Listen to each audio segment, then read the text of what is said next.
Hello, this is Daniel Mart, and today I'm gonna be doing another movie review.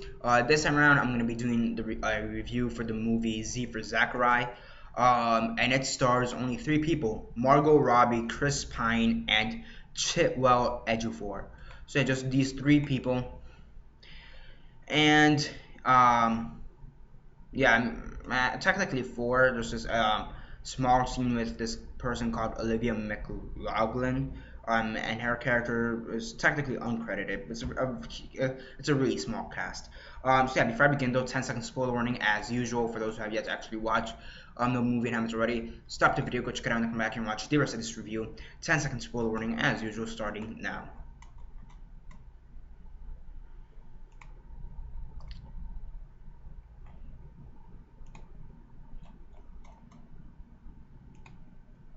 Okay, so 10 seconds are up. So for those who have yet to actually watch this movie and haven't already, please don't comment down below or be messaging me that I never gave you a fair warning, because as usual I did. So as usual, quick synopsis, likes and dislikes, and then the rate. So yeah, so Z for Zachary. It's based on a book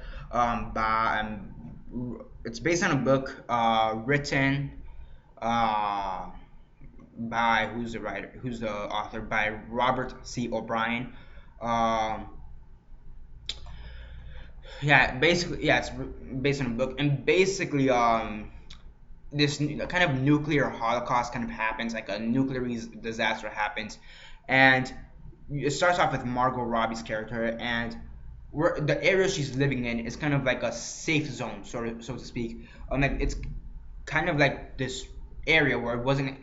Because of the shape of the area, kind of explain it like this: because of the shape of the area, somehow the radiation from this nuclear holocaust, it didn't reach this area for whatever reason, because it's just the way it was shaped, and so that place is a safe zone. One day she encounters Chitwell Ejiofor, and he's taking a bath.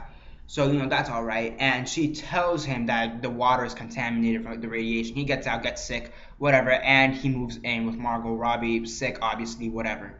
Um, once he gets better, he's trying to tell Margot Robbie, how she could possibly live better in this place by finding by finding oil for the tractors so she can maneuver easily.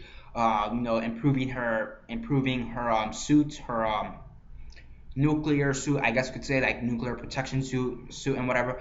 How to possibly run electricity throughout the house. So they kind of have like this kind of thing going on. Then one day she encounters Chris Pine. He's kind of there, in my opinion. He's also trying to help both of them, Chitwell Ejiofor and Margot Robbie's character. He's kind of trying to help, but at the same time, he falls in love with Margot Robbie's character, Chitwell Ejiofor. He's also in love with Margot Robbie's character. So there's this kind of love triangle, basically, to say the least. And yeah, it's an interesting movie. I'm gonna start off with that.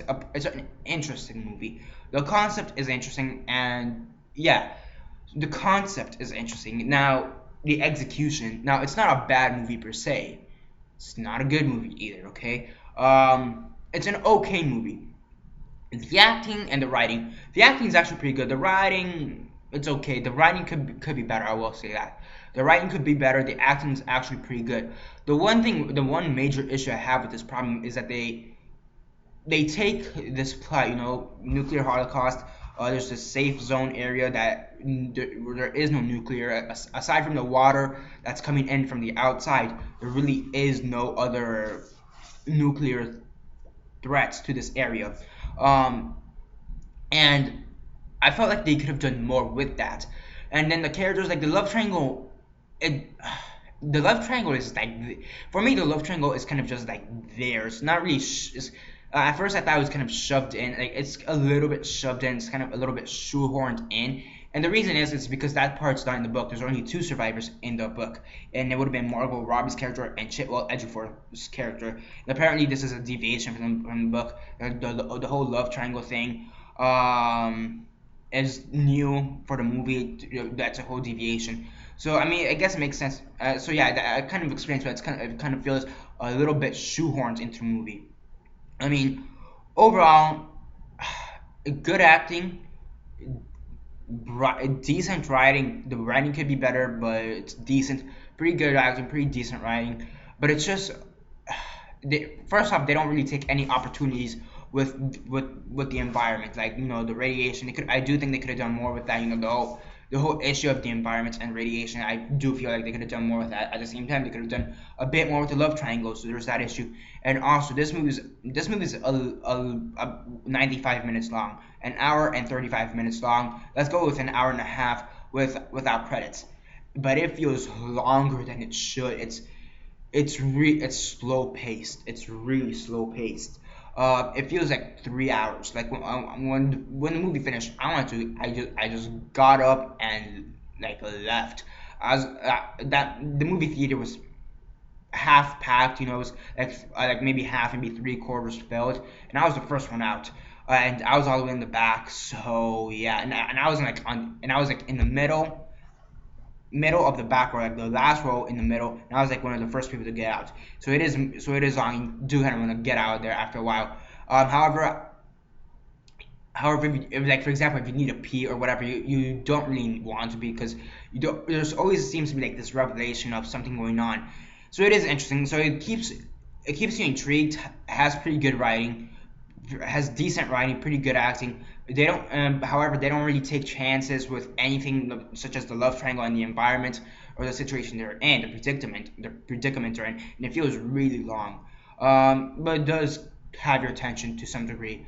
So yeah, on a scale of 1 to 10, one being the worst, 10 being the best, and 6 being decent, I'd give this one a 5 out of 10. A little less than decent. The fact that it feels so damn long, in my opinion, is what really kills it. If it would have been even a little bit more fast paced, I think I would have maybe considered 5.5, maybe a 6. But yeah, 5.5 out of 10 is what I'd give this movie. At the end, a little less than decent. So yeah, that's basically it for this review. Subscribe if you're not already subscribe. I do movie reviews, TV show reviews, and comic book reviews. Comment down below on your thoughts on the movie. Have you seen it? And if not, why not? And if you have, what are your thoughts on it? Comment all that down below. Let me know. Like the video, share on Facebook, Twitter, MySpace, or whatever you guys prefer. And that's basically it for now. This is Daniel Mart signing off.